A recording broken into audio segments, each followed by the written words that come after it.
एक किसान खेत में जब बीज बोता है तो क्या करता है, उन बीजों को फेंकता है तो कुछ बीज रास्ते पर गिरते हैं, कुछ पथरीली भूमि पर जहां पर उथली मिट्टी है वहां गिरते हैं, कुछ कंटीली झाड़ियों के बीच में जा गिरते हैं और कुछ उपजाऊ भूमि पर जा गिरते हैं।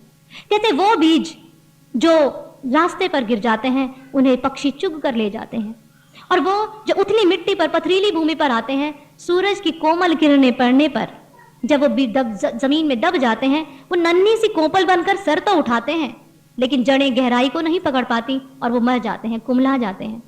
फिर वो है जो कंटीली झाड़ियों के बीच में जा गिरते हैं। जो कंटीली झाड़ियों के बीच में जा गिरते हैं उन बीजों का क्या होता है, वो फलते हैं, पनपते हैं, कुछ बड़े होते हैं, लेकिन कंटीली झाड़ियां उन्हें बढ़ने नहीं देती, दबा देती हैं, सारा पोषण खींच लेती हैं और वे उन पर फल नहीं लग पाता, वो दबे रह जाते हैं, अविकसित रह जाते हैं। अब चौथी तरह के बीज वो होते हैं जो उपजाऊ भूमि पर गिरे, वे फलित होंगे। कोई 30 गुना फल देगा, कोई 60 गुना फल देगा, कोई 100 गुना फल देगा। वो फलित होंगे, अपनी पूर्णता को प्राप्त करेंगे। और महापुरुषों के प्रवचन, उनके वचन, उस सत्य धर्म के विचार जब एक इंसान को मिलते हैं तो बहुत तरह के इंसान सामने होते हैं, उन्हीं भूमियों की तरह। उनके मन की भूमियां भी इस 4 तरह की होती हैं। सबसे पहली वो पथरीली भूमि जो रास्ता है, उस रास्ते पर गिर गया तो शैतान आकर उसे उठाकर ले जाता है। उस सत्य विचार को जो मन में वो रोंपता है, अभी वो कुछ देर के लिए उसके साथ है, शैतान हावी होगा और उसे उठाकर ले जाएगा, मन पर कोई छाप नहीं।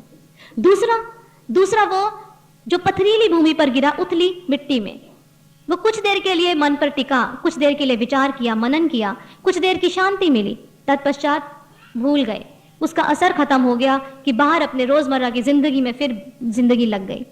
तीसरी तरह का वो मन जो कंटीली झाड़ियों के समान है, जिसमें मोह, वासना, तृष्णा, इच्छाएं इतनी अधिक हैं, संसार से प्रेम इतना अधिक है कि उसके बीच में गिरा हुआ वो बीज पनप कर भी पनप नहीं पाता, संसार का मोह उसको फलित नहीं होने देता।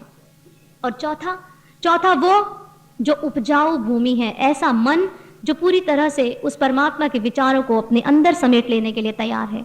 जब ऐसे मन की भूमि पर वो विचार रोंपे जाते हैं तो वो मानवता को जन्म देते हैं, इंसानियत को जन्म देते हैं, वो सच्चाई को जन्म देते हैं, वो धर्म की भूमि बन जाते हैं और धर्म का रास्ता बनकर स्वयं तो चलते हैं, औरों को भी चलाते हैं। कहते हैं इस तरह का जीवन हमें हासिल करना है।